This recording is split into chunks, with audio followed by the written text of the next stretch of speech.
Leo Huberman. 2. História da riqueza dos homens.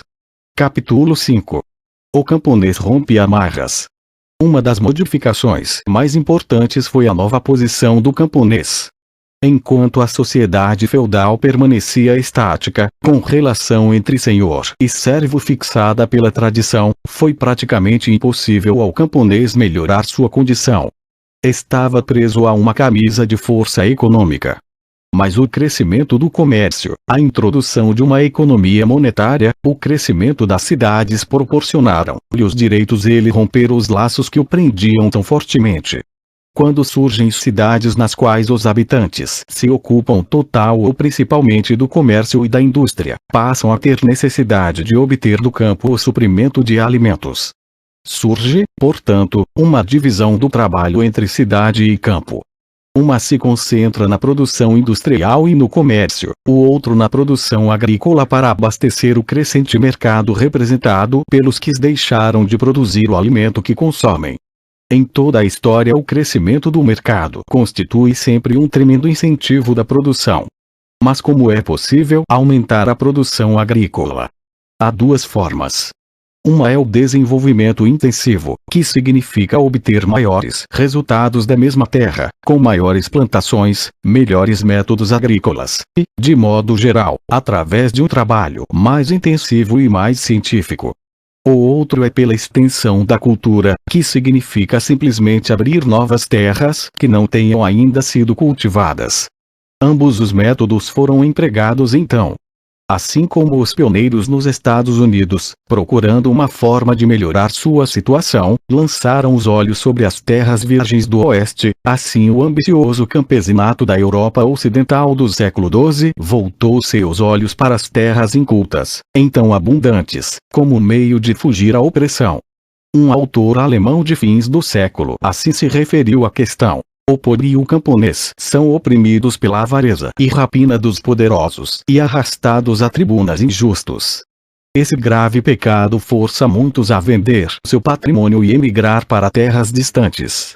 Mas nos Estados Unidos os pioneiros tinham acesso praticamente a todo o continente, ao passo que onde os camponeses oprimidos da Europa do século XII poderiam encontrar terra. E fato surpreendente, mas verídico, que na época apenas metade das terras da França, um terço da Alemanha, um quinto da Inglaterra eram cultivados.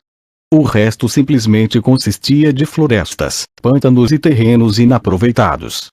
Em torno das pequenas regiões cultivadas abria-se a colonização toda essa enorme área. A Europa do século XII tinha a sua fronteira móvel, tal como a América do século XVII.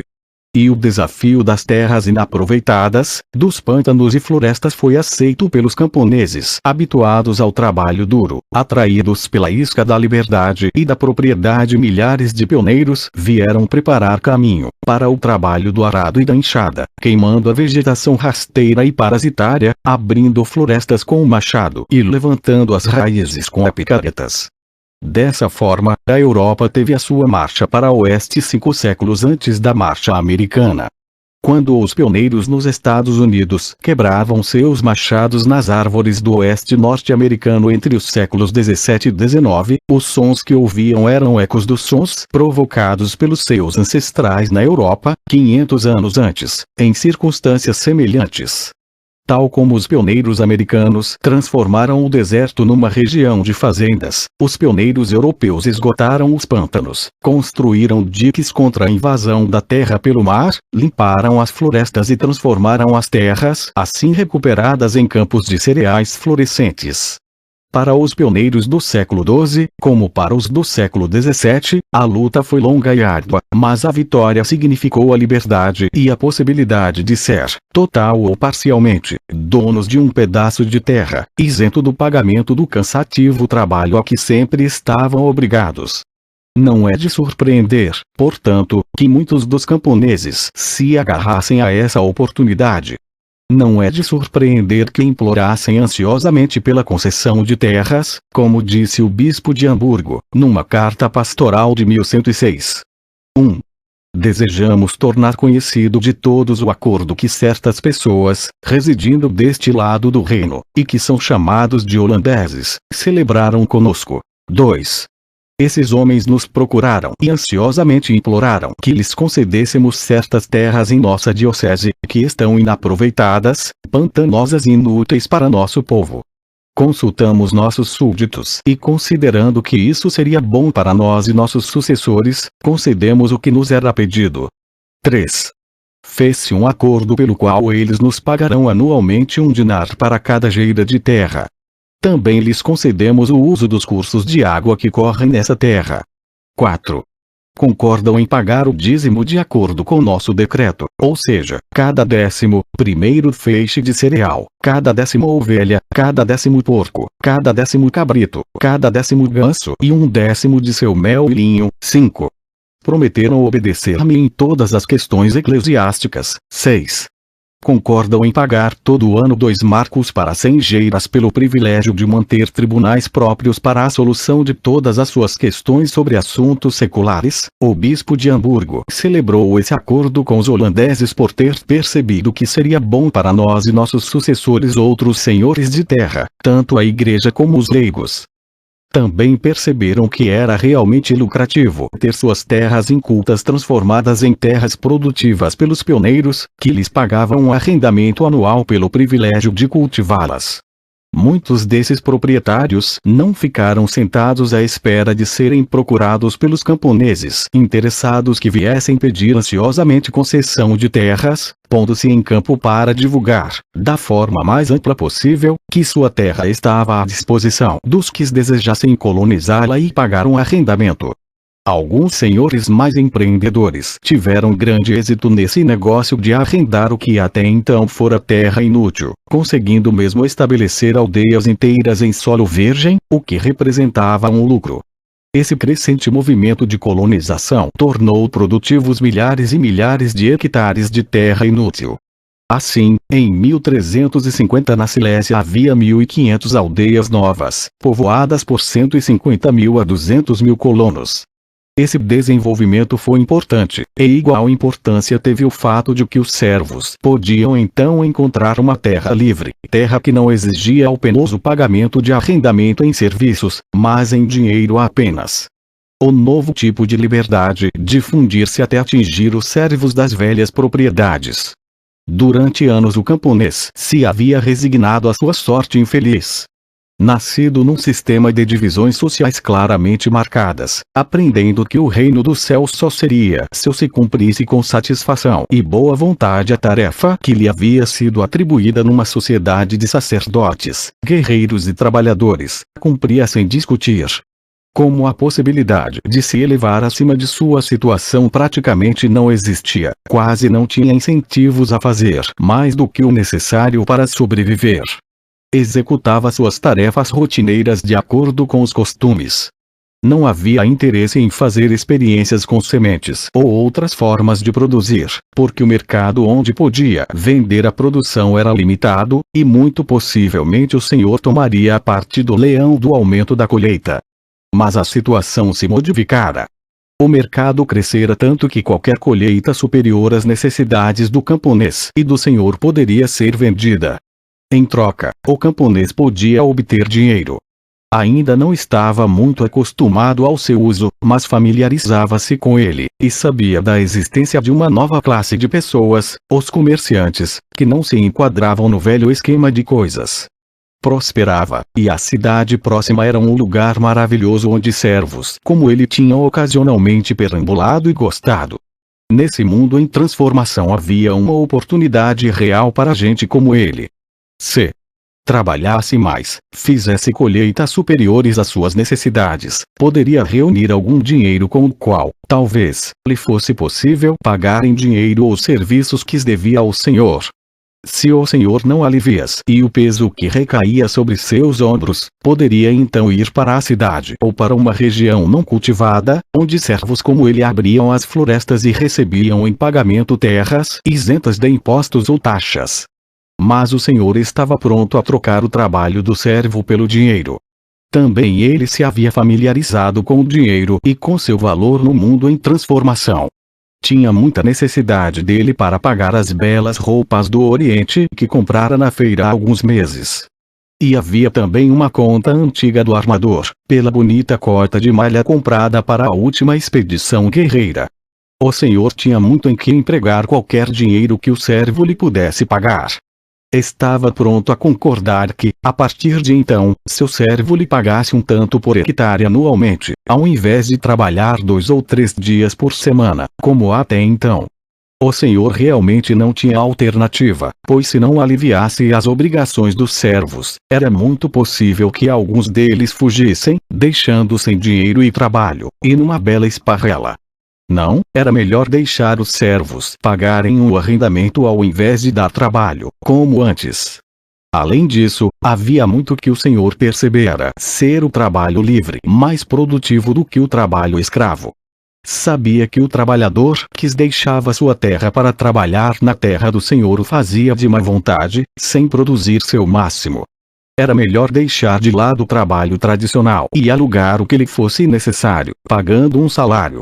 Foi assim que nos registros de muitas aldeias, em toda a Europa Ocidental dos séculos XIII e XIV, um número cada vez maior de anotações semelhantes à de Stevenage, na Inglaterra, começam a surgir. O senhor concede a SG a terra acima mencionada pelo pagamento de 10 sólidos e 4 denários ao invés dos serviços e taxas. Outros documentos do mesmo período mostram que grande número de servos, além de comprar a liberdade de sua terra da obrigação de trabalhar, também compravam a liberdade pessoal. As atas do Tribunal de Woolston mencionam um aldeão, ou vilão, que a fim de poder deixar seu domínio e ser considerado homem livre paga uma multa de 10 sólidos. Não devemos supor, porém, que todos os senhores considerassem vantajoso conceder liberdade aos servos, tal como não devemos supor que todos os senhores estivessem dispostos a abrir mão de seus direitos feudais sobre as cidades crescentes. Há sempre, em qualquer período da história, os que não querem ou não podem compreender que o passado é o passado, pessoas que frente às modificações necessárias se apegam mais do que nunca aos costumes antigos. Assim, houve senhores que não quiseram dar liberdade a seus servos. Era de esperar que a Igreja liderasse um movimento de libertação dos servos. Mas, pelo contrário, o principal adversário da emancipação, tanto na cidade como no campo, não foi a nobreza, e sim a Igreja. Numa época em que a maioria dos senhores havia compreendido que era melhor, para seus próprios interesses, dar liberdade ao servo e contratar trabalhadores livres a salários diários, a Igreja ainda se manifestava contra a emancipação. Os Estatutos da Cluniaca, uma ordem religiosa, são um exemplo da profundidade dessa atitude. Excomungamos os que tendo controle de servos ou não libertos, homens ou mulheres de condição servil pertencentes aos mosteiros de nossa ordem, concedam a essas pessoas cartas e privilégios de liberdade. Isso foi em 1320. 138 anos depois, em 1458, os cluníacos ainda ordenavam que os abades, priores, deões e outros administradores da ordem, que têm servos, devem jurar expressamente que não libertarão tais servos ou suas possessões. 48 e dois famosos historiadores ingleses, após cuidadosa pesquisa, chegam a essa conclusão. Há muitos indícios de que, de todos os latifundiários, as ordens religiosas eram os mais severos, não os mais agressivos, mas os mais apegados aos seus direitos. Defendiam a manutenção das condições feudais e dos direitos sobre as aldeias. Essa instituição imortal, mas sem a alma, com sua riqueza de registros minuciosos, não cedia uma polegada, nem libertava nenhum servo ou arrendatário. Na prática, o senhor secular era mais humano, por ser menos cuidadoso, por necessitar de dinheiro imediato, porque podia morrer, e contra eles os sacerdotes que os camponeses se queixam com mais energia. Os camponeses não se limitavam a fazer queixas enérgicas. Por vezes, invadiam a propriedade da igreja, lançavam pedras nas janelas, derrubavam portas e espancavam padres. Frequentemente, eram ajudados nisso pelos burgueses das cidades, habitualmente também as turras com os senhores de terras, religiosos ou não. A liberdade estava no ar e coisa alguma detinha os camponeses em sua ânsia de conquistá-la. Quando ela não lhes era concedida de boa vontade, tentavam tomá-la pela força. Foi-se em vão que os senhores obstinados e a Igreja lutaram contra a emancipação. A pressão das forças econômicas foi grande demais para resistir. A liberdade chegara ao fim. A peste negra foi um grande fator para a liberdade. Nós, que vivemos em países civilizados, onde a medicina realizou grandes progressos, a higiene é ensinada e praticada, nada sabemos das pestes que assolaram continentes inteiros na Idade Média. A manifestação mais parecida que conhecemos é uma epidemia ocasional de escarlatina ou de influenza, que nos horroriza se o número de mortes se eleva a centenas. A peste negra, porém, matou mais gente na Europa, no século XIV, do que a Primeira Guerra Mundial, com seus 4 anos de morticínio organizado, com máquinas especialmente fabricadas para isso. Poucos anos depois da peste negra, Boccaccio, o famoso autor italiano, assim a descreveu. No ano de Nosso Senhor de 1348, ocorreu em Florença, a mais bela cidade de toda a Itália, uma peste terrível que, seja devido à influência dos planetas, ou seja como castigo de Deus aos nossos pecados, surgira alguns anos antes no Levante, e, depois de passar de um lugar para outro, provocando grandes danos em toda parte, atingiu depois o Ocidente. Aqui, a despeito de todos os meios que a arte e a previsão humana poderiam sugerir, como manter a cidade limpa, exclusão de todas as pessoas suspeitas de moléstia e publicação de copiosas instruções para a preservação da saúde, e não obstante as múltiplas e humildes súplicas oferecidas a Deus em procissões e de outras formas, começou a se evidenciar na primavera do mencionado ano, de maneira triste e surpreendente. Para a cura da doença, nem o conhecimento médico nem o poder das drogas tinha qualquer efeito. Qualquer que fosse a razão, poucos escaparam, e quase todos morriam no 3º dia após o aparecimento dos sintomas. O que deu a essa peste maior virulência foi o fato de passar do doente para o são, aumentando diariamente, como o fogo em contato com grande massa de combustíveis. Essa, segundo me parece, a qualidade da peste, de passar não apenas de homem para homem, mas, o que era ainda mais estranho, qualquer coisa pertencente ao doente, se tocada por outra criatura, transmitia com certeza a doença, e a matava num curto espaço de tempo. Pude observar um exemplo disso. Os trapos de um pobre que acabava de morrer foram lançados à rua. 2 cães surgiram e, depois de brigarem por eles e sacudi-los na boca, em menos de 1 hora caíam mortos. A história dos cães pode não ser verdadeira, mas não há dúvida de que morreu gente como mosca. Florença, a cidade que Boccaccio menciona, perdeu 100.000 habitantes. Londres cerca de 200 por dia, e Paris 800. Na França, Inglaterra, Países Baixos e Alemanha, entre 1/3 e metade da população foi dizimado.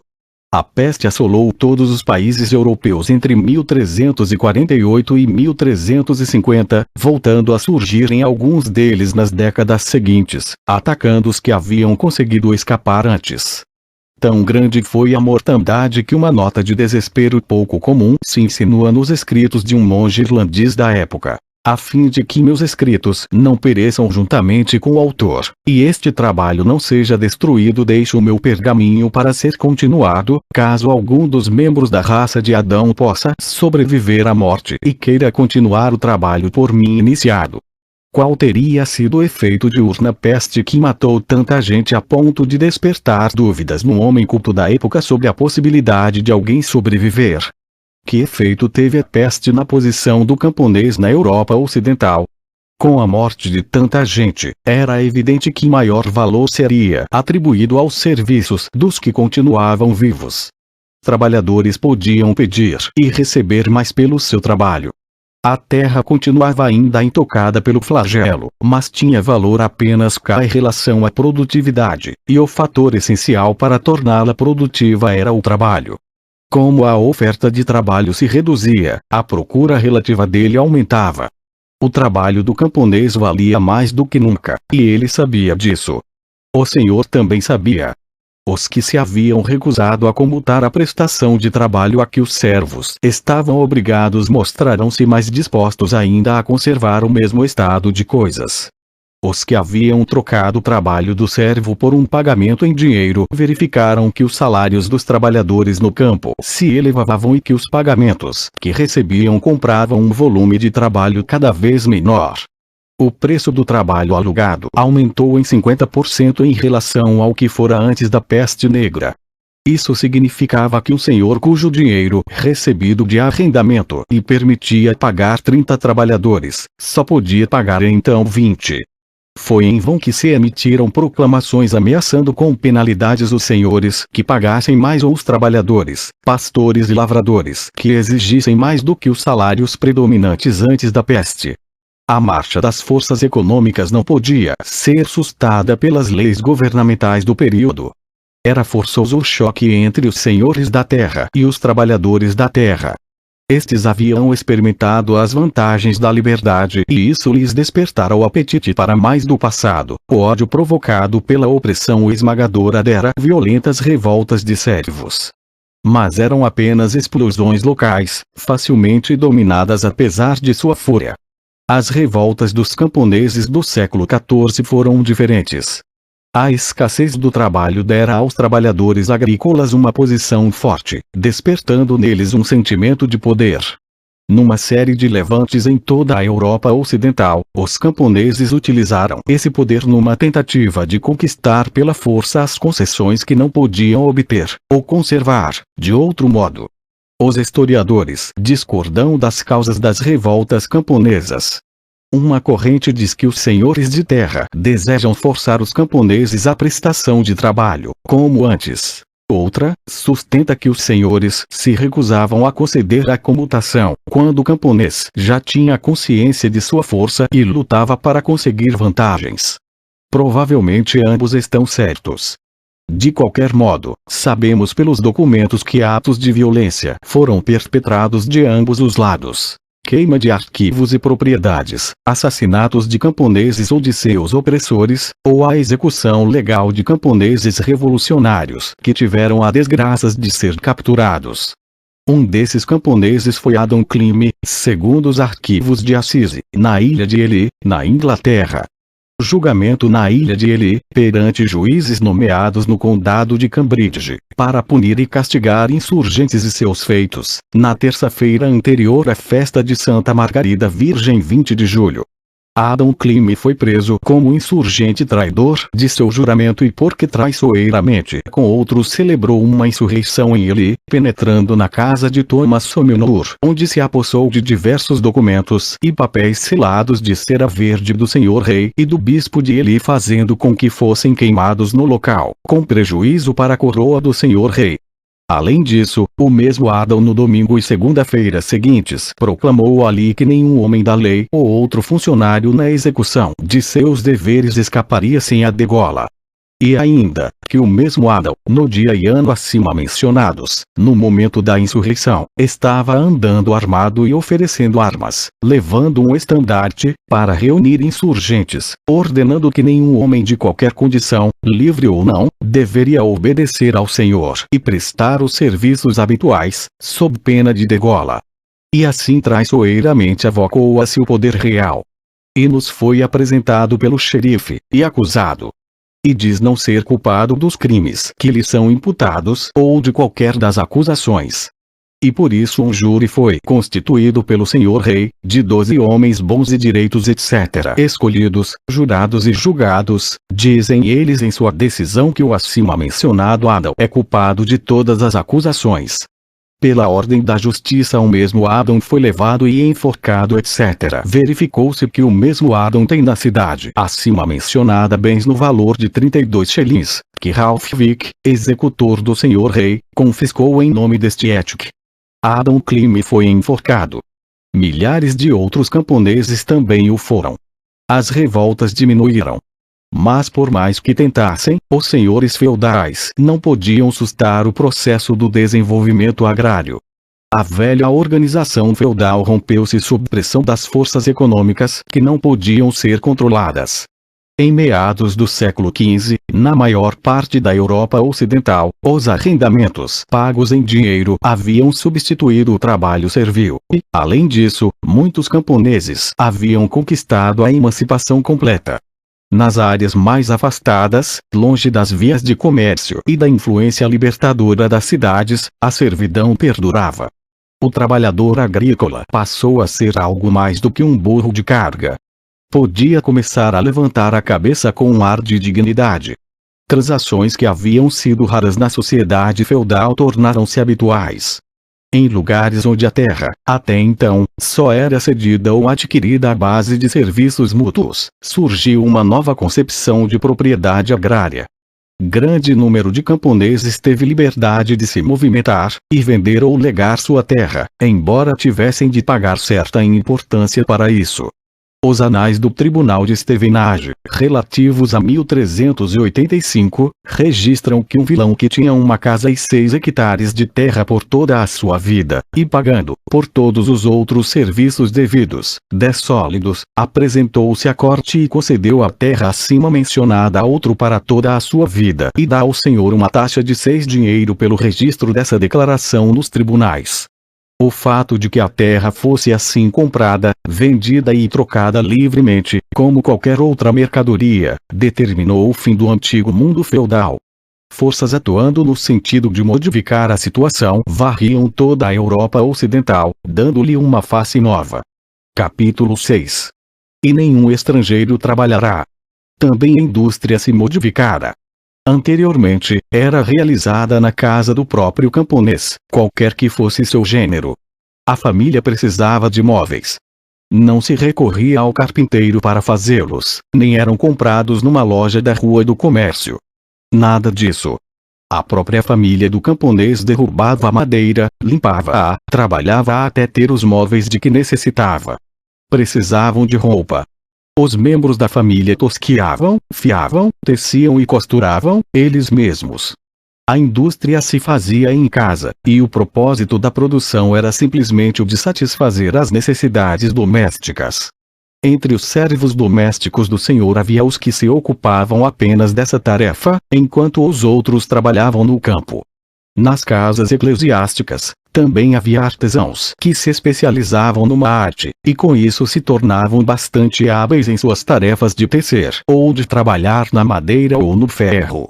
Mas isso nada tinha da indústria comercial que abastece um mercado, era simplesmente um serviço para atender às necessidades de casa. O mercado tinha de crescer, antes que os artesãos, como tal, pudessem existir em suas profissões isoladas. O progresso das cidades e o uso do dinheiro deram aos artesãos uma oportunidade de abandonar a agricultura e viver de seu ofício. O açougueiro, o padeiro e o fabricante de velas foram então para a cidade e abriram uma loja. Dedicaram-se ao negócio de carnes, padaria e fabricou de velas, não para satisfazer suas necessidades, mas sim para atender à procura. Dedicavam-se a abastecer um mercado pequeno, mas crescente. Não era necessário muito capital. Uma sala da casa em que morava servia ao artesão como oficina de trabalho. Tudo de que precisava era habilidade em sua arte e fregueses que lhe comprassem a produção.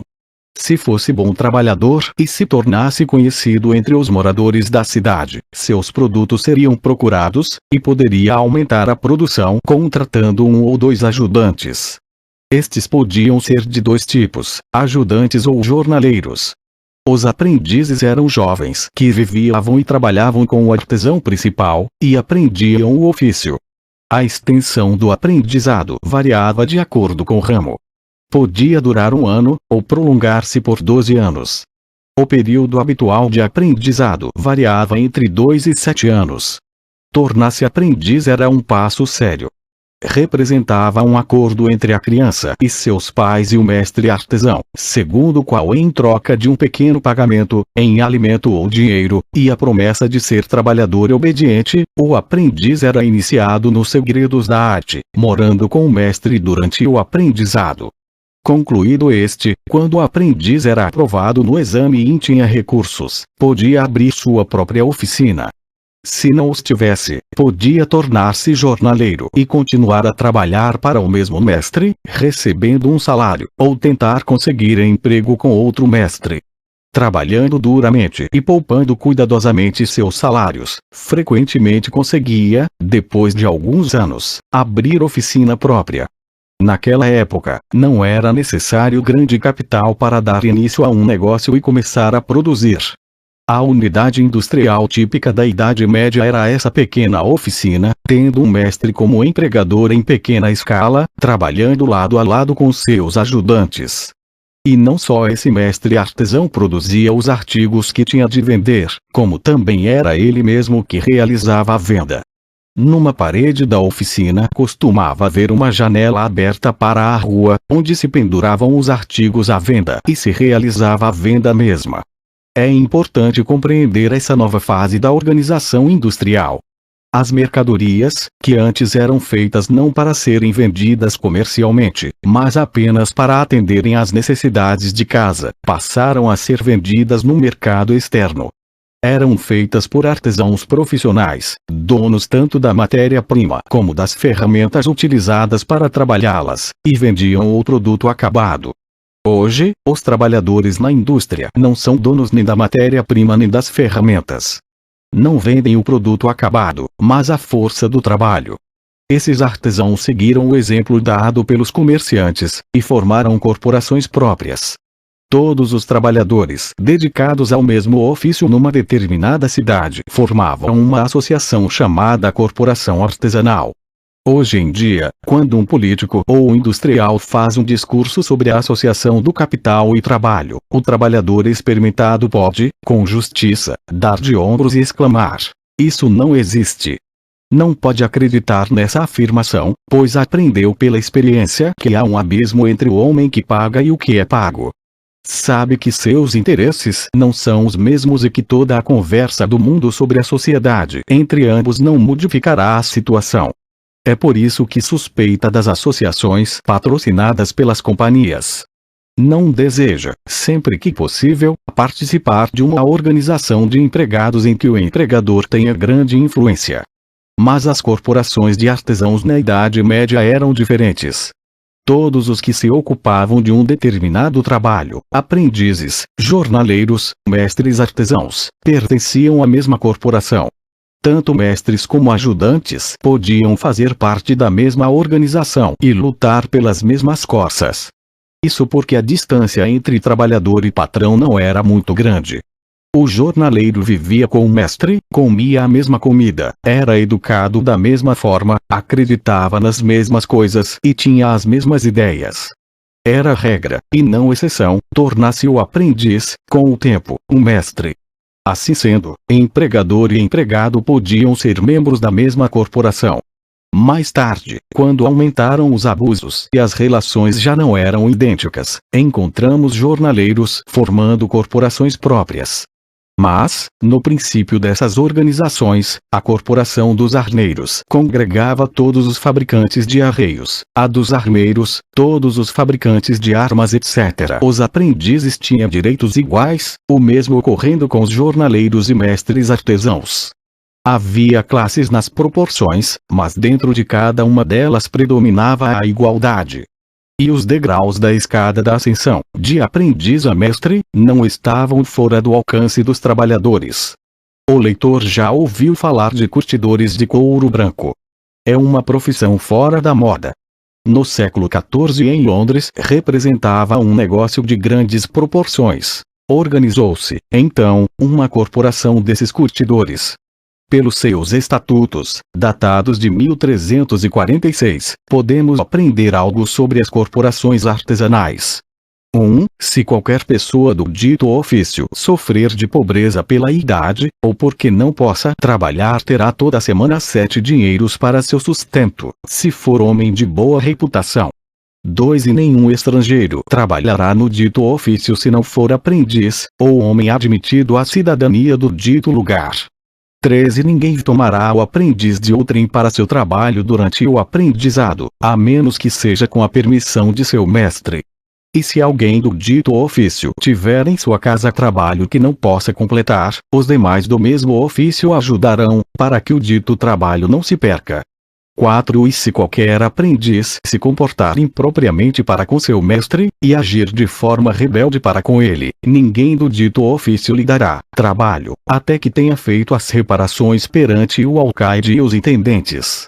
5. Também a boa gente do mesmo ofício uma vez por ano escolherá 2 homens para serem supervisores do trabalho e de todas as outras coisas relacionadas com as transações daquele ano, pessoas que serão apresentadas ao alcaide e intendentes, prestando perante eles o juramento de indagar e pesquisar, e apresentar lealmente ao dito alcaide e intendentes os erros que encontrarem no dito comércio, sem poupar ninguém, por amizade ou ódio.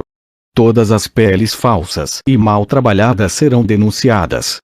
6. Ninguém que não tenha sido aprendiz e não tenha concluído seu termo de aprendizado do dito ofício, poderá exercer o mesmo. É pelo estudo de milhares desses documentos que os historiadores podem reconstituir, centenas de anos mais tarde, a história das corporações artesanais. O item número 1 mostra que as corporações se preocupavam com o bem-estar de seus membros. Era uma espécie de irmandade que tomava conta dos membros em dificuldades. Muitas corporações provavelmente começaram com esse objetivo, o da ajuda mútua em períodos difíceis. Incidentalmente, é interessante notar que a assistência ao desempregado e a aposentadoria que constituem notícias hoje eram proporcionadas pelas corporações artesanais a seus membros há quase 600 anos. O item número 3 é outra prova de que as corporações eram regulamentadas de modo a estabelecer um espírito de fraternidade, e não de concorrência, entre seus membros. Veja-se, particularmente, a determinação de que os demais membros deviam ajudar aquele que se atrasasse numa encomenda, para que não perdesse um negócio. Evidentemente, os interesses comerciais dos membros da corporação eram uma das principais preocupações da organização. É claro que os membros de uma corporação se uniam para reter em suas mãos o controle direto da indústria. Veja o leitor o item no 2 novamente.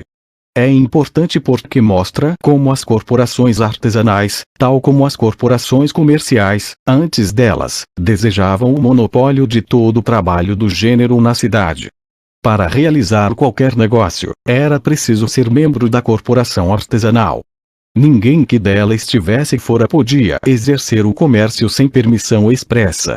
Até mesmo os mendigos da Basileia e Frankfurt tinham suas corporações que não permitiam aos mendigos de fora mendigar ali, exceto 1 ou 2 dias por ano. As corporações não toleravam qualquer interferência nesse monopólio. Era vantajoso para elas, e lutaram para conservá-lo. Até mesmo a igreja, poderosa como era, tinha de conformar-se com os regulamentos das corporações. Em 1498 os chefes da igreja de São João, numa cidade alemã, desejavam fazer pão com trigo e o fermento que cultivavam em suas terras. Para tanto, necessitavam da aprovação da corporação dos padeiros, que num ato de consideração a concedeu graciosamente. Os principais da corporação dos padeiros e todos os membros da corporação permitiram com boa intenção que os diáconos e cônegos tomem e mantenham um padeiro fora da corporação, que lhes faça o pão com a cevada, trigo e centeio que tem, e como os membros da corporação deixarão de vender pão à igreja, o que é uma perda para eles, a igreja fez o pagamento de 16 marcos e nenhum estrangeiro trabalhará. As corporações lutaram para manter o monopólio dos respectivos artesanatos, e não permitiam aos estrangeiros que se imiscuíssem em seu mercado. Quando lemos na história medieval o relato de guerras sangrentas entre uma cidade e outra, devemos lembrar que frequentemente se travavam apenas porque os membros das corporações não toleravam a concorrência de estrangeiros. Hoje em dia, o inventor de um novo processo, ou de um processo melhor, patenteia sua invenção, e ninguém mais poderá usá-la. Mas na Idade Média não havia lei sobre patentes, e as corporações, ansiosas de manter o monopólio, se preocupavam naturalmente em ocultar seus segredos artesanais. No entanto, como impedir que eles fossem conhecidos? Como impedir que outros viessem a saber das manhas do ofício?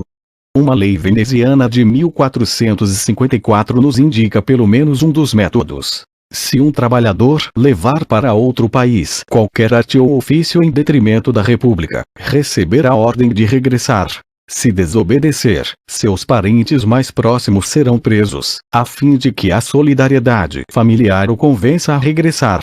Se persistir na desobediência, serão tomadas medidas secretas para matá-lo, onde quer que esteja. Assim como se precaviam da interferência estrangeira em seu monopólio, as corporações tinham também o cuidado de evitar, entre si, práticas desonestas que pudessem causar prejuízos a terceiros. Nada de competição mortal entre amigos, é o que realmente significa o item 3 dos Estatutos dos Curtidores. O membro da corporação não podia furtar um jornaleiro ou o aprendiz de seu mestre. Também era tabu a prática comercial, hoje muito difundida, de obsequiar o cliente ou suborná-lo para conseguir realizar um negócio. Em 1443, a Corporação dos Padeiros de Corbier, na França, determinou que ninguém dará bebidas ou fará qualquer outra gentileza a fim de vender seu pão, sob pena de pagar uma multa de 60 soldos. Leiamos novamente os itens 5 e 6. Deixam claro que, em troca do monopólio, as corporações prestavam bons serviços, preocupando-se com a qualidade do trabalho de seus associados. Bailho de Carlisle, por exemplo, ao tomar posse no cargo teve de proferir o seguinte juramento: fiscalizarei para que toda sorte de mercadorias que venham a este mercado sejam boas e integrais, e vendidas por preço razoável. Quando, ao invés de usar seu monopólio para manter o justo preço, as corporações dele se aproveitavam para auferir lucros excessivos, as autoridades municipais tinham o direito de abolir seus privilégios. A noção do que constituía justo preço das mercadorias era natural, antes que o comércio se ampliasse ou as cidades crescessem. O desenvolvimento do mercado, porém, e a produção em grande escala disso consequentemente provocaram uma modificação das ideias econômicas, e o justo preço acabou sendo substituído pelo preço de mercado. Lembra-se o leitor de como as forças econômicas modificaram o conceito da usura? O mesmo ocorreu com a ideia do justo preço. Também ela foi arrastada pelas novas forças econômicas. No início do período medieval, o mercado tinha âmbito apenas local, reunindo os habitantes da cidade e dos campos imediatamente vizinhos. Não era afetado pelo que ocorria nas partes distantes do país, ou nas cidades longínquas, e portanto seus preços eram determinados apenas pelas condições locais. Mas mesmo nesse mercado local as condições se modificavam, e com elas os preços. Se uma praga atacasse as vinhas da vizinhança, haveria muito menos vinho do que o habitual, talvez insuficiente para o consumo. Nesse caso seria vendido às pessoas que desejassem e pudessem pagar por ele alto preço, provocado pela escassez. Isso difere muito naturalmente da elevação no preço provocada por um determinado grupo desejoso de maiores lucros que tranca a produção e eleva as cotações.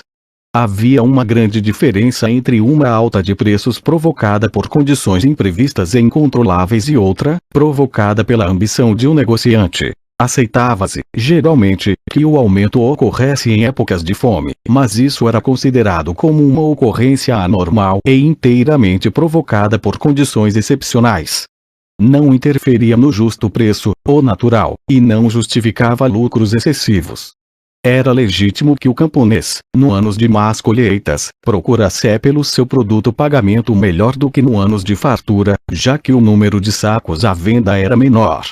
A noção do justo preço se enquadrava na economia do mercado pequeno, local e estável. Mas não se enquadrava na economia do mercado grande, exterior e estável. As modificações das condições econômicas provocaram uma modificação das ideias econômicas, quando o mercado passou a constituir-se de algo mais do que compradores e vendedores de mercadorias feitas-lhe à cidade, e dos produtos das vizinhanças, e quando compradores e vendedores de uma área maior trouxeram ao mercado novas influências, abalou-se a estabilidade das condições locais. Isso ocorreu nas feiras, que não estavam sujeitas aos regulamentos sobre o justo preço.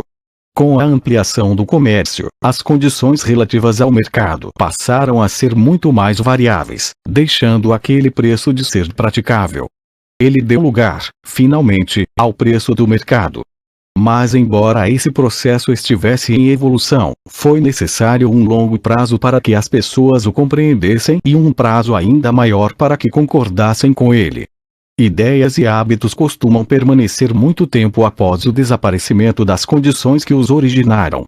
Quando era hábito andar de cadeirinha, os uniformes dos carregadores eram feitos com alças especiais para sustentar o cabo do veículo. No entanto, mesmo depois de desaparecida a última cadeirinha, tais uniformes continuaram a ser feitos.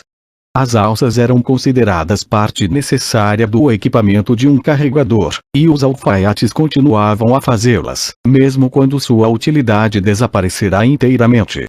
É isso o que ocorre com as ideias, e foi o que ocorreu com a noção do justo preço. Essa noção surgira nas velhas condições estáveis, quando tudo que delimitava o preço tinha origem e era bem conhecido na comunidade, e a ideia persistiu mesmo quando várias influências distantes e desconhecidas passaram a pressionar o mercado local. Na época, é evidente que as novas condições provocaram uma nova atitude.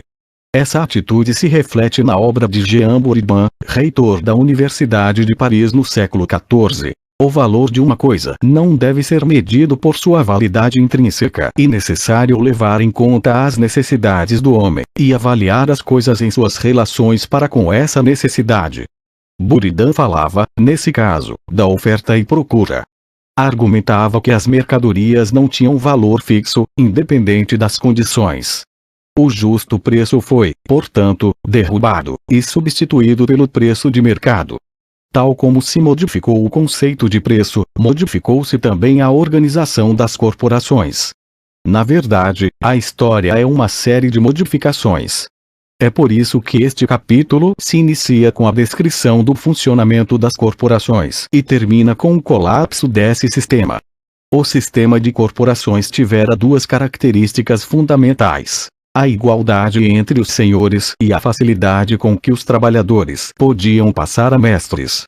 Em geral, isso ocorreu até os séculos XIII e XIV, os dias áureos dessas instituições.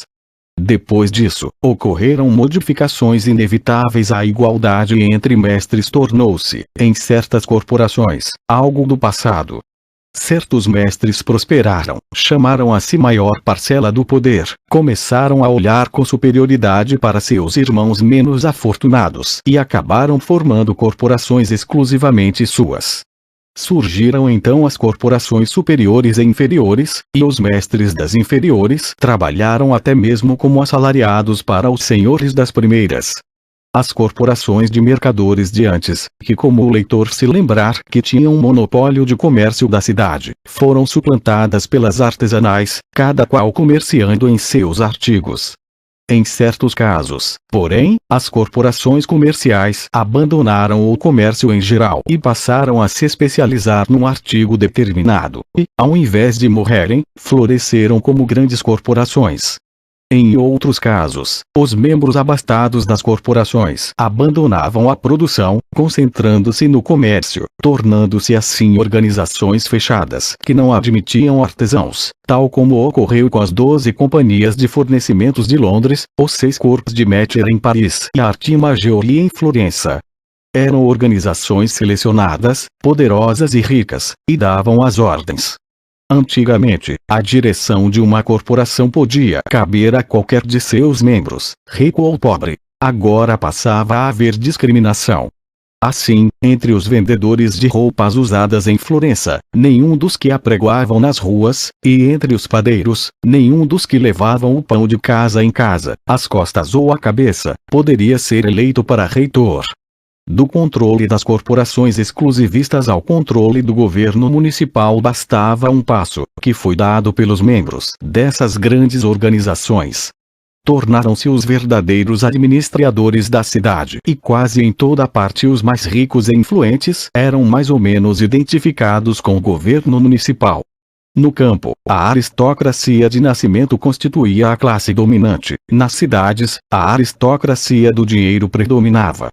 No século XV em Dordrecht e em toda parte, nas cidades da Holanda, o governo municipal tornou-se uma pura aristocracia de dinheiro e uma oligarquia de família. O poder na cidade ficava com os chamados Rijkheid e Vroedschap, riqueza e sabedoria, tal como se os dois estivessem sempre juntos, corporação consistindo de pequeno número fixo de membros, que tinham o direito de nomear as autoridades municipais, eleger o prefeito e com isso controlar a administração da cidade. E o que ocorria em toda parte, nas cidades da Holanda, ocorria também na Alemanha. Em Lubeck, os mercadores e os burgueses ricos dominavam sozinhos a cidade. O conselho controlava a legislação, a mais alta corte da justiça e os impostos dos cidadãos. Governava a cidade com poderes ilimitados. Outra causa do colapso do sistema de corporações foi o aumento da distância entre mestres e jornaleiros. O ciclo, que até então havia sido aprendiz jornaleiro-mestre, passou a ser apenas aprendiz jornaleiro. Passar de empregado a patrão tornava-se cada vez mais difícil. Medida que o número sempre maior de pessoas procurava as cidades, os mestres tentavam preservar seu monopólio, tornando mais difícil a ascensão, exceto a uns poucos privilegiados. A prova necessária para tornar-se mestre ficava cada vez mais rigorosa, e a taxa em dinheiro que era necessário pagar para isso foi elevada, exceto para uns poucos privilegiados. Para a maioria, aumentaram as obrigações, sendo mais difícil galgar a posição de mestre. Para os poucos privilegiados, foram concedidos favores, tornando mais fácil a conquista daquele posto. Assim, na cidade de Amiens, os estatutos das corporações dos pintores e escultores, no ano de 1400, exigiam do aprendiz um curso de 3 anos, apresentar sua obra-prima e pagar 25 libras, mas se os filhos dos mestres desejarem iniciar e continuar sua atividade na referida cidade, poderão fazê-lo se tiverem experiência, e pagarão apenas a soma de 10 libras. Esse exclusivismo foi levado às últimas consequências nos estatutos dos fabricantes de toalhas e guardanapos de Paris, onde se estabelecia que ninguém pode ser mestre e tecelão, se não for filho de um mestre. Como se sentiriam os jornaleiros, vendo que as oportunidades de melhorar sua posição, tornando-se mestres, desapareciam? Ressentiam-se, naturalmente. Tornou-se cada vez mais claro que seus direitos e interesses chocavam-se com os dos mestres. Que poderiam fazer? Formaram associações próprias. Tentaram assegurar o monopólio do trabalho, tal como os mestres tentavam assegurar o monopólio deste ou daquele ramo. Dessa forma, entre os fabricantes de pregos de Paris era proibido contratar um trabalhador de outro lugar, enquanto houvesse trabalhador local precisando de emprego. Os trabalhadores nas padarias de Toulouse, os trabalhadores em sapatos em Paris, organizaram associações em oposição às correspondentes sociedades de mestres. Essas associações, tal como os sindicatos de hoje, procuravam conseguir maiores salários para seus membros, e, como os sindicatos, enfrentavam a resistência dos patrões. Queixaram-se estes às autoridades municipais, que declararam ilegais as associações de trabalhadores, ou jornaleiros. Isso ocorreu em Londres em 1396, segundo um velho documento que narra a disputa entre os mestres celeiros e seus trabalhadores. E sob uma falsa aparência de santidade, muitos dos trabalhadores no ramo influenciaram os jornaleiros. Seus companheiros hoje seriam chamados de comunistas e formaram associações próprias, com o objetivo de elevar muito os salários, sendo por isso determinado pelo alcaide e intendentes que os trabalhadores no mencionado ofício estejam sob governo e controle dos mestres do ofício. O mesmo se aplica a todos os trabalhadores em outros ofícios na mesma cidade. E, no futuro, não terão associação, reuniões ou grupos, ou outras coisas proibidas, pena de castigo. Na França ocorreu a mesma coisa. Em 1541 os cônsules, intendentes e habitantes de Lyon queixaram-se a Francisco I de que nos últimos 3 anos certos trabalhadores e jornaleiros do ofício de impressores levaram a maioria dos outros jornaleiros a se unirem para obrigar os mestres impressores a pagar-lhes salários maiores e dar-lhes melhor comida do que até então tinham, segundo os costumes antigos. Em consequência disso, a arte da impressão desapareceu totalmente da dita cidade de Lille. Os irritados signatários da petição não só reclamaram, como também sugeriram um remédio, que Francisco graciosamente transformou em lei, determinando que os ditos jornaleiros e aprendizes do ofício de impressão não farão juramento, monopólios, nem terão entre si nenhum capitão ou chefe, nem qualquer bandeira ou insígnia, nem se reunirão fora das casas e cozinhas de seus senhores, nem em parte alguma em número superior superior a 5, exceto que tenham a autorização e o consentimento do tribunal, e sob pena de serem presos, banidos e punidos como monopolistas, os ditos jornaleiros têm de terminar qualquer trabalho iniciado, e não deixarão incompleto para entrar em greve.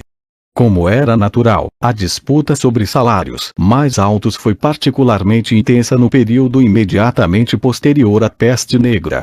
Com a maior procura do trabalho, a tendência foi de grande elevação de salários. E tal como se baixaram leis nas aldeias, tentando mantê-los nos níveis anteriores à peste, leis semelhantes foram baixadas nas cidades.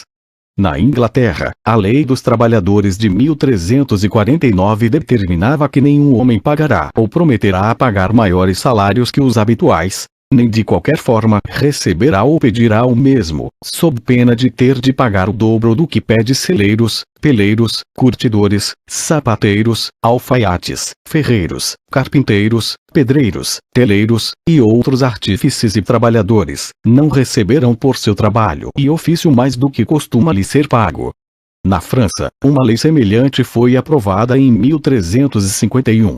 Os que colheram uvas nos anos passados devem cuidar das vinhas e receber por esse trabalho 1/3 mais do que recebiam antes da peste, e nada mais, mesmo que maiores somas lhes tenham sido prometidas, e quem lhes der por um dia de trabalho mais do que se determina aqui, e quem receber mais o recebedor e o pagador terão, cada qual, de pagar 60 soldos, e se não tiverem com que pagar a multa em dinheiro, serão aprisionados por 4 dias, a pão e água. Observe-se que, embora nesse caso a lei fosse aparentemente justa, é certo que a sentença de prisão consequente ao não pagamento da multa mais provavelmente recairia sobre os trabalhadores sem dinheiro do que sobre o mestre.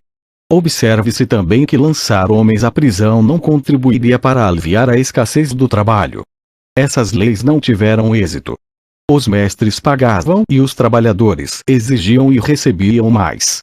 Embora as associações de trabalhadores tivessem sido dissolvidas e seus membros multados ou aprisionados, outras associações surgiram e continuaram as greves em prol de melhores salários e condições de trabalho. Os jornaleiros, de fato, estavam em melhor situação do que muitos outros trabalhadores que não tinham permissão para ingressar nessas associações. Trabalhadores que não tinham quaisquer direitos em nenhuma corporação e estavam à mercê dos industriais mais ricos, para os quais trabalhavam em condições miseráveis e a salários de fome. Essas pessoas viviam em buracos miseráveis e doentios, não tinham nem a matéria-prima nem as ferramentas com que trabalhavam, e foram os precursores do proletariado moderno, tendo apenas seu trabalho e dependendo do empregador e de condições favoráveis de mercado para sua sobrevivência. As cidades revelavam, portanto, ambos os extremos. Os miseráveis. Florença, em seus grandes dias, contava com mais de 20.000 mendigos, segundo consta, e no alto os muitos ricos, que viviam no luxo. Na luta para libertar a cidade de seus senhores feudais, todos os cidadãos, ricos e pobres, mercadores, mestres e trabalhadores, haviam unido forças. Mas os frutos da vitória foram para as classes superiores. As classes inferiores verificaram que haviam simplesmente mudado de senhor. Antes, o governo estava formalmente nas mãos de um senhor feudal, e agora passava às mãos dos burgueses mais ricos. O descontentamento dos pobres, aliado ao ressentimento e ciúme dos pequenos artesãos para com esses poderosos, deu origem a uma série de levantes na última metade do século XIV, que, como as revoltas camponesas, espalharam-se por toda a Europa Ocidental. Era uma luta de classes, os pobres contra os ricos, os desprivilegiados contra os privilegiados. Em alguns lugares os pobres venceram, e por breves anos dominaram algumas cidades, introduzindo reformas necessárias, antes de serem derrubados. Em outros, embora a vitória fosse deles, as lutas internas provocaram sua queda imediata. Na maioria dos lugares, a vitória foi, desde o início, dos ricos, mas não sem que tivessem experimentado momentos de ansiedade, num receio sincero da força conjunta das classes oprimidas. Depois desse período de desordem, as corporações começaram a decair. O poder das cidades livres enfraqueceu. mais uma vez passaram a ser controladas de fora, dessa feita, por um duque, um príncipe ou rei mais forte do que os até então existentes, e que estivesse unificando no Estado Nacional regiões até então desorganizadas. Capítulo 7. Aí vem o rei. Se este livro fosse escrito no século X ou XI teria sido muito mais fácil para o autor. Grande parte do material aqui exposto é baseado no estudo de escritores muito antigos, frequentemente em língua estrangeira, latim, francês antigo ou moderno, alemão antigo ou moderno. O historiador medieval, porém, folheando os documentos do passado, verificaria serem todos escritos na língua que melhor conhecia, o latim.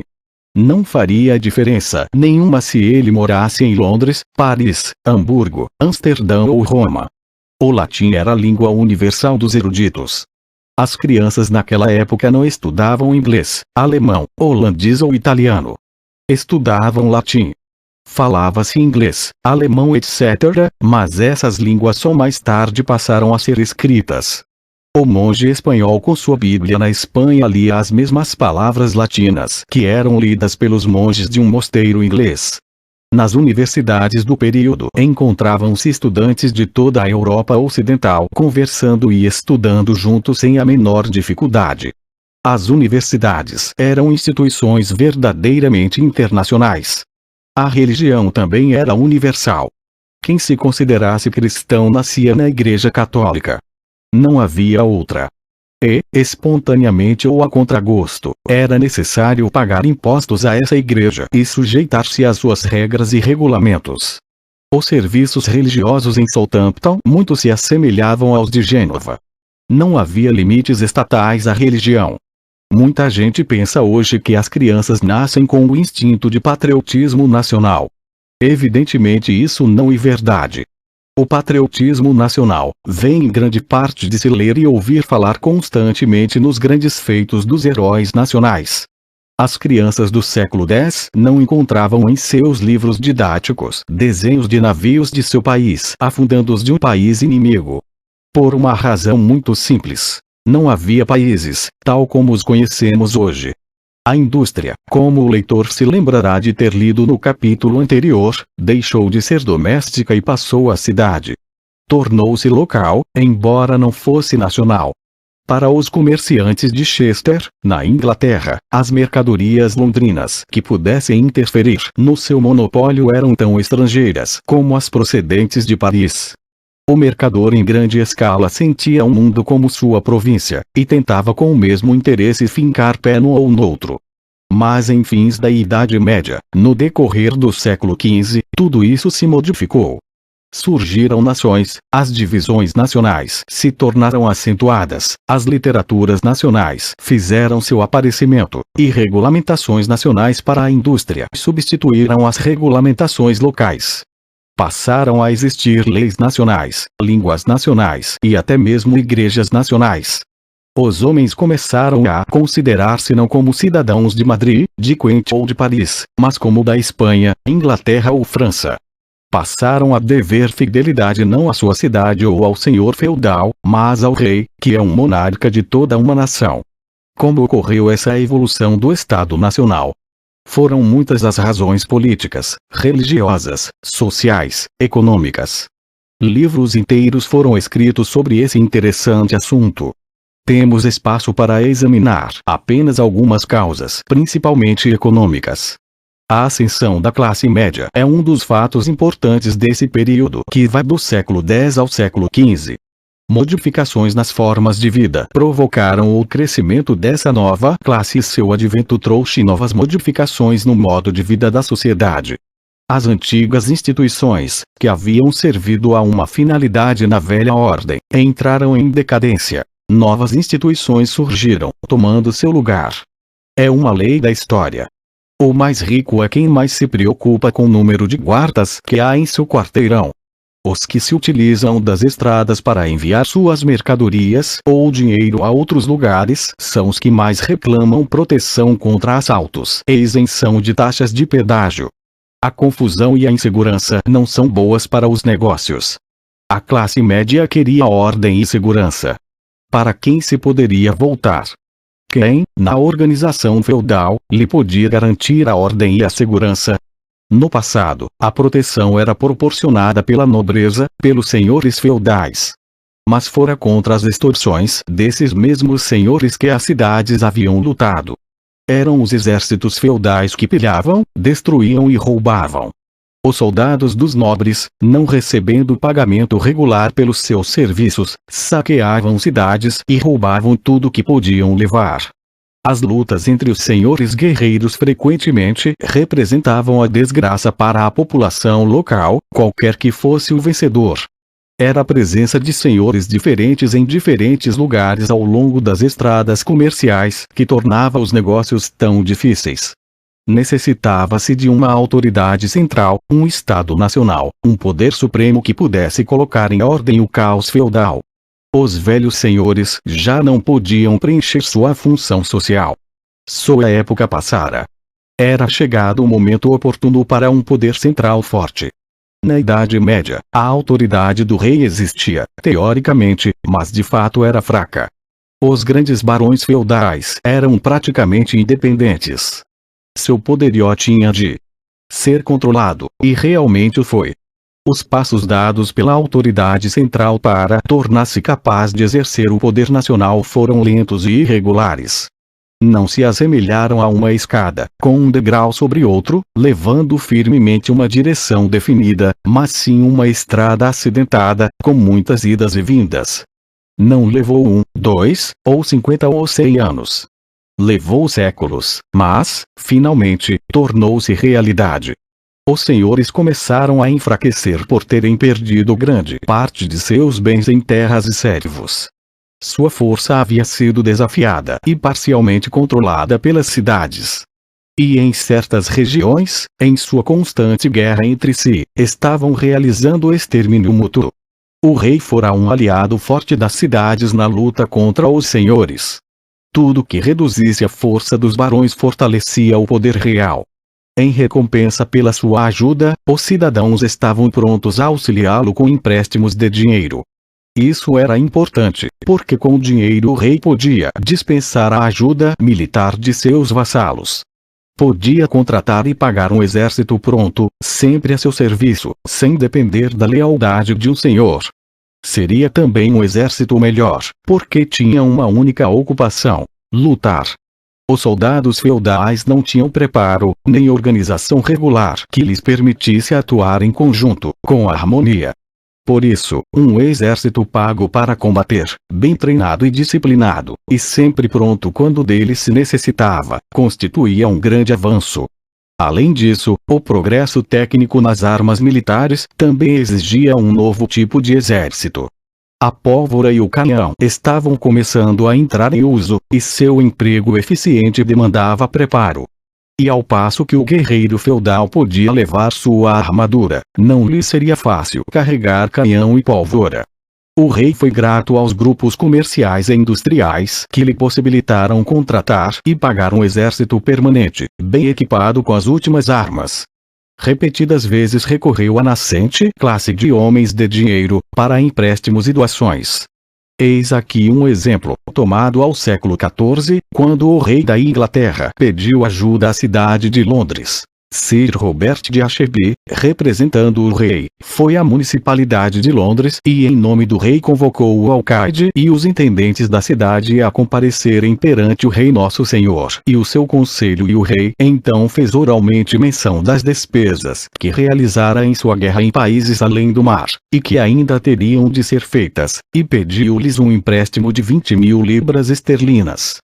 Unanimemente eles se prontificaram a emprestar-lhe 5.000 marcos, soma que, segundo disseram, não poderiam ultrapassar. Ao que o rei nosso senhor rejeitou imediatamente, ordenando ao alcaide, intendentes e outros que se lembrassem do voto de lealdade que lhe deviam, e pensassem melhor sobre o assunto em questão. E embora isso fosse difícil, eles concordaram em emprestar 5.000 libras ao rei nosso senhor, o que foi por este aceito. 12 pessoas foram escolhidas e juradas, para procurar todos os homens da cidade mencionada, e seus subúrbios, e todos segundo sua condição, para levantar a dita soma de 5.000 libras e emprestá-la ao rei nosso senhor. Não se pense nem por um minuto que os donos do dinheiro viam apartar-se com satisfação. Nada disso. Fizeram esse empréstimo e outros ao rei porque dele recebiam em compensação vantagens bem definidas. Assim, por exemplo, era realmente uma vantagem para o comércio ter leis, como a seguinte, aprovadas por uma autoridade central, 1389. Determinamos que uma medida e um peso sejam aceitos em todo o reino da Inglaterra e todo aquele que usar qualquer outro peso e medida será aprisionado por metade de um ano. Além disso, o simples fato de se verem livres dos soldados assaltantes do pequeno barão feudal valia o dinheiro que davam. Estavam dispostos a pagar seu apoio a uma autoridade que os libertasse das exigências irritantes e da tirania de numerosos superiores feudais. No final das contas, era econômico ligar-se a um chefe forte, que podia fazer impor leis como a seguinte, aprovada na França, em 1439. Para eliminar e remediar e pôr fim aos grandes excessos e pilhagens feitas e cometidas por bandos armados, que há muito vivem e continuam vivendo do povo, o rei proíbe, sob pena de acusação de lesa majestade e perda para sempre, para si sua posteridade, de todas as honras e cargos públicos, e o confisco de sua pessoa e suas posses, a qualquer pessoa, de qualquer condição, que organize, conduza, chefie ou receba uma companhia de homens em armas, sem permissão, licença e consentimento do rei, sob as mesmas penalidades. O rei proíbe a todos os capitães e homens de guerra, que ataquem mercadores, trabalhadores, gado ou cavalos ou bestas de carga, seja nos pastos ou em carroças, e não perturbem, nem as carruagens, mercadorias e artigos que estiverem transportando, e não exigirão deles resgate de qualquer forma. Mas sim que tolerarão que trabalhem, andem de uma parte a outra e levem suas mercadorias e artigos em paz e segurança, sem nada lhes pedir, sem criar-lhes obstáculos ou perturbá-los de qualquer forma. Anteriormente, a renda do soberano consistira de proventos oriundos de seus domínios pessoais. Não havia sistema nacional de impostos. Em 1439, na França, o rei introduziu a taille, imposto regular em dinheiro. No passado, como o leitor se lembrará, os serviços dos vassalos haviam sido pagos com doação de terras. Com o crescimento da economia monetária, isso deixou de ser necessário. Os impostos podiam ser recolhidos em dinheiro, em todo o reino, por funcionários reais pagos não em terra, mas em dinheiro. Funcionários assalariados, distribuídos por todo o país, podiam realizar a tarefa de governar em nome do rei, coisa que no período feudal tinha de ser feita pela nobreza, paga em terras. A diferença era importante. Era evidente aos soberanos que seu poder dependia das finanças. Tornava-se cada vez mais claro também que o dinheiro só fluía para as arcas reais na medida em que o comércio e a indústria prosperavam. Por isso, os reis começaram a preocupar-se com o progresso do comércio e da indústria. Os regulamentos das corporações, que pretendiam criar e manter um monopólio para um pequeno grupo em cada cidade, passaram a ser considerados como cadeias à expansão daqueles dois ramos de atividade. Em função da nação como um todo, as excessivas e contraditórias regulamentações locais teriam de ser postas de lado, terminando com isso o ciúme entre as cidades. Era ridículo, por exemplo, que fosse necessária uma ordem do príncipe em 1443 para abrir a feira de couro de Frankfurt aos sapateiros de Berlim. Com o crescente poder da monarquia nacional, os reis começaram a derrubar os monopólios locais, no interesse de toda a nação. Uma das disposições do Reino da Inglaterra, de 1436, diz: considerando que os mestres, responsáveis e membros das corporações, fraternidades e outras associações, se avocam muitos regulamentos ilegais e absurdos cujo conhecimento, execução e correção pertencem exclusivamente ao rei. O mesmo Rei Nosso Senhor, a conselho e com permissão dos conselheiros espirituais e temporais, e a pedido dos mencionados comuns, ordena, pela autoridade do mesmo Parlamento, que os mestres, responsáveis e membros de todas as corporações, fraternidades ou companhias apresentem todas as suas cartas patentes e estatutos para serem registrados perante os juízes de paz e ainda ordena e proíbe, pela autoridade acima mencionada, que doravante tais mestres, responsáveis ou membros façam uso de regulamentos que não tenham sido primeiramente discutidos e aprovados como bons e justos pelos juízes de paz. Uma lei de muito maior alcance, aprovada pelo rei da França, mostra o crescente poder do monarca naquele país. Carlos, pela graça de Deus rei da França, depois de demorada deliberação de nosso grande conselho, ordena que em nossa dita cidade de Paris não haverá, doravante, mestres de ofício ou comunidades de qualquer tipo, mas desejamos e ordenamos que em todo ofício serão escolhidos pelo nosso preboste certos elementos antigos do dito ofício e que portanto estão proibidos de realizar qualquer reunião como associação de oficiais ou outras.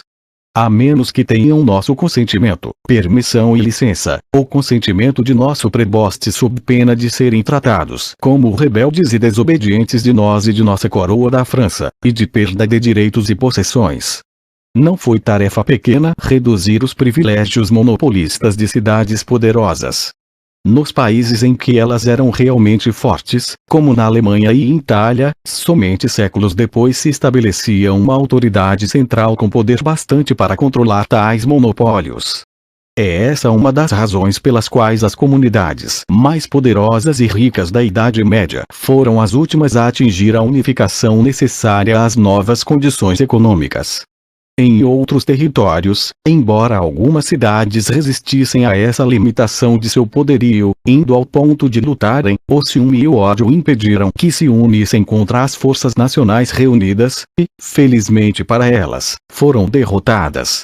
Na Inglaterra, França, Holanda e Espanha, o Estado substituiu a cidade como unidade de vida econômica. É certo que muitas cidades e corporações tentaram com empenho conservar seus privilégios exclusivistas. Quando conseguiram, foi sob a supervisão da autoridade real.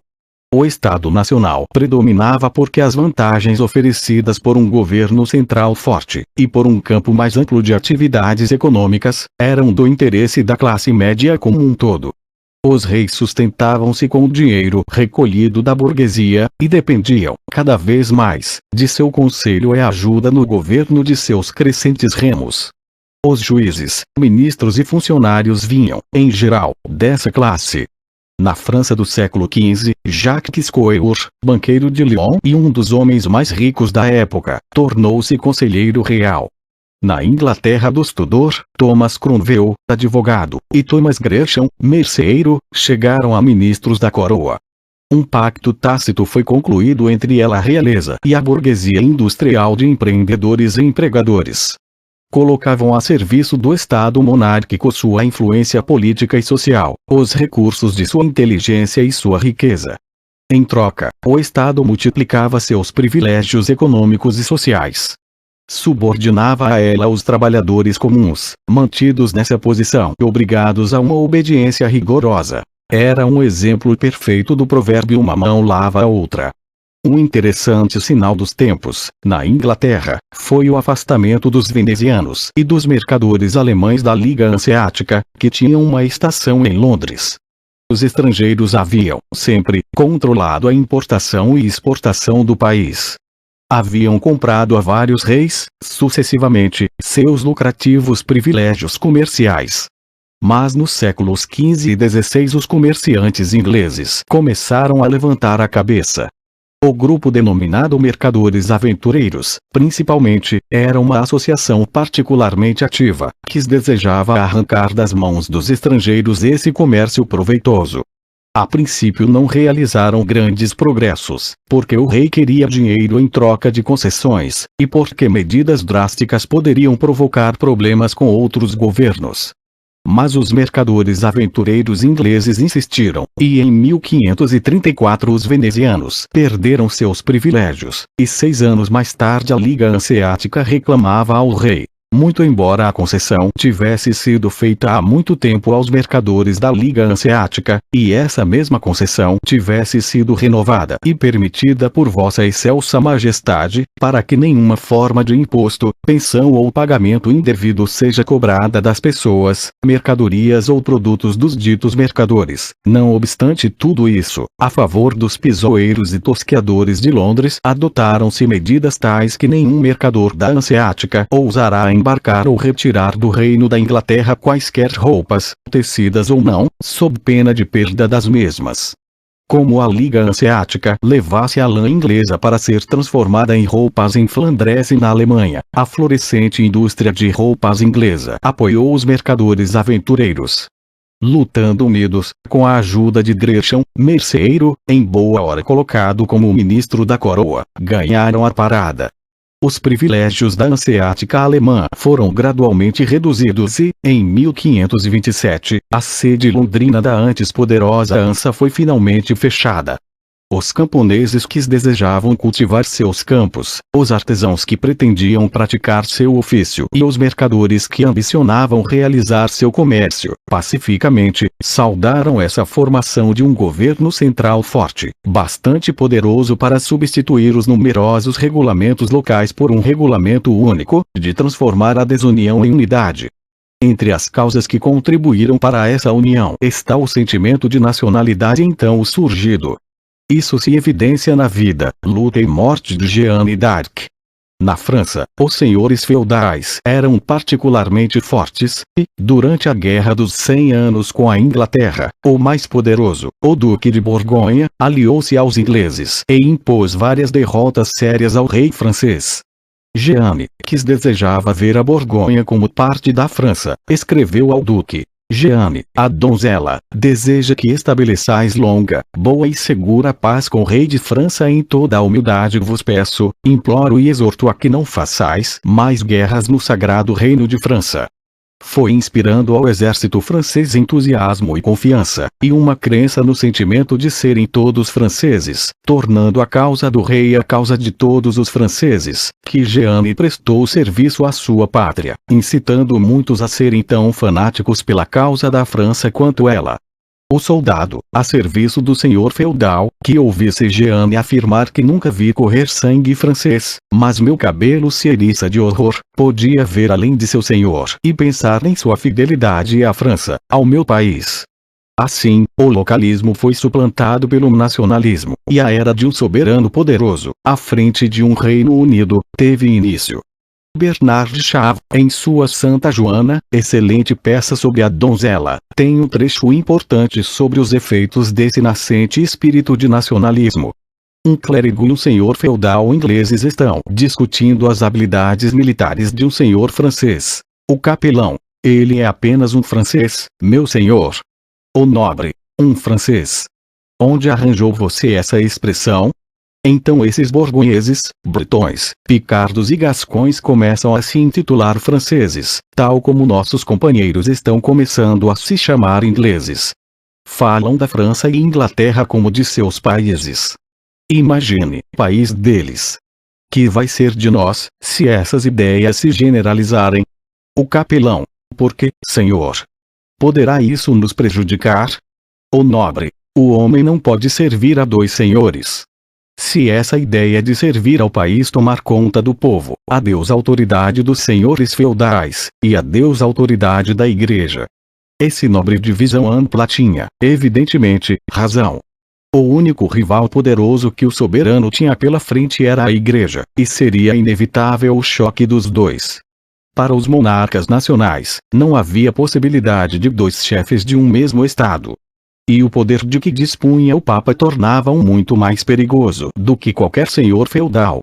O Papa e o rei brigaram várias vezes.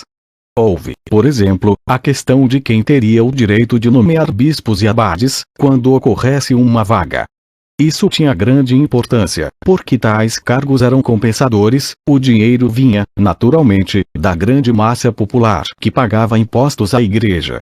Era muito dinheiro, e tanto o rei como o Papa desejavam que fosse parar nas mãos de amigos. Os reis, evidentemente, lançavam olhares cobiçosos sobre esses cargos rendosos, e disputavam aos papas o direito de fazer tais indicações. A igreja era tremendamente rica. Calcula-se que possuía entre 1/3 e metade de toda a terra, e, não obstante, recusava-se a pagar impostos ao governo nacional. Os reis necessitavam de dinheiro, parecia-lhes que a fortuna da igreja, já então enorme e aumentando sempre, devia ser taxada para ajudar a pagar as despesas da administração do Estado. Outra razão de luta foi o fato de que certos casos eram julgados nos tribunais religiosos, e não nos tribunais normais. Frequentemente, a decisão da igreja era contrária à decisão do rei. Outro ponto importante era saber a quem cabia o dinheiro de multas e de suborno, à igreja ou ao Estado. Houve também a dificuldade provocada pelo direito que o Papa se arrogava de poder interferir até mesmo nos assuntos internos de um país. A igreja era, com isso, o rival político do soberano. Existia, portanto, um poder supernacional, dividindo a fidelidade dos súditos do rei, e fabulosamente rico em terras e dinheiro. As rendas dessas propriedades, ao invés de serem encaminhadas ao tesouro real, deixavam o país como pertencentes a Roma. O rei não estava só nessa resistência à igreja. O Papa Bonifácio VIII escrevia em 1296. Que o laicato seja amargamente hostil ao clero é questão de tradição antiga, plenamente confirmada pela experiência dos tempos modernos. Os muitos abusos da igreja não podiam passar despercebidos. A diferença entre seus ensinamentos e seus atos era bastante grande, e até os mais broncos podiam percebê-la. A concentração do dinheiro obtido por todos os métodos, quaisquer que fossem, era comum. Enéas Silvio, mais tarde Papa Pio II, escreveu: nada se consegue em Roma sem dinheiro. E Pierre Berchoire, que viveu na época de Chaucer, escreveu também: não é com os pobres que o dinheiro da igreja é gasto, mas com os sobrinhos favoritos e os parentes dos padres. Uma canção do século XV mostra o sentimento popular em relação a todos os tipos de sacerdotes, de alto a baixo. Veja o Papa seu sagrado compromisso trair, pois enquanto os ricos sua graça ganham sempre, seus favores aos pobres são negados. Procura reunir a maior riqueza possível, obrigando os cristãos a obedecer cegamente, para que ele possa deitar-se entre roupas de ouro. Nem são melhores os honrados cardeais, que desde a manhã cedo até a noite fechada passam o tempo empenhados em imaginar um modo de enganar a toda a gente.